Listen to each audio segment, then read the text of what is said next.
Roughly half a mile deep under the barren Atacama Desert, those drill heads keep grinding ever closer.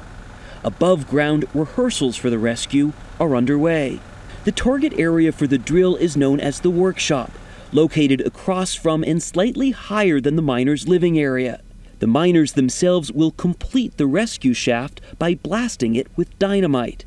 Engineers above ground will then use a TV camera to inspect the rescue hole and decide if it needs to be reinforced with a metal lining.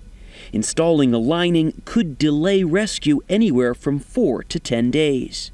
It's not a technical piece of cake. Huh? And before any miners come out, a doctor and a rescue expert will go in.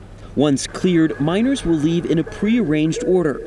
First the strongest, then the sickest, and finally those considered psychologically sound enough to be the last ones out.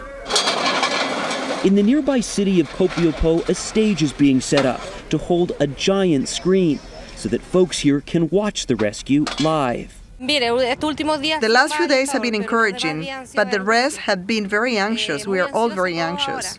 While their loved ones are trapped in the mine, many family members have to keep living, keep working, and so this bus takes them to the mine every day. You're heading up to the mine right now. What are you thinking? What's going through your mind? We are so happy because we know this is almost over. Now, we're told this last 100 or so feet of drilling is meticulous work. Rescue workers want to be certain to be careful and not to damage the hole that has already been drilled. Maggie? And Seth, how long will it take to get all the miners to the surface once the rescue operation begins? Well, Maggie, we're told that once those miners start being hoisted to the surface, the entire process could take 2 days to lift all 33 men up. And Seth, how soon will those rescued miners get to see their families? Well, the ones who are healthy enough, Maggie, will be able to see them right away before they are all flown off to a local hospital for observation. Maggie? Seth Doan in Copiapó, Chile. Thank you, Seth. Rescuers plan to bring up the miners in a tiny capsule just a bit wider than the average man's shoulders. The engineers who designed it consulted with rescuers in Pennsylvania because 8 years ago they used a similar capsule to pull 9 men to safety from the flooded Q Creek mine. We sent national correspondent Jeff Glor to Somerset, Pennsylvania to see how it works. This is the rescue capsule that was used at Q Creek in 2002. It's still kept on site.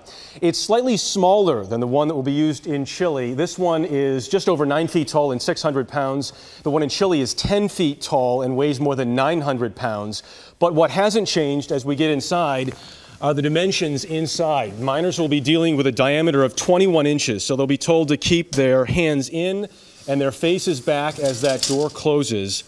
The biggest difference and the biggest concern here is the distance traveled. In Pennsylvania, miners were only 240 feet below the ground. In Chile, it's 2,300 feet, almost 10 times the distance, and they're worried the capsule may get stuck somewhere, which is why they're taking their time to make sure that hole is really ready.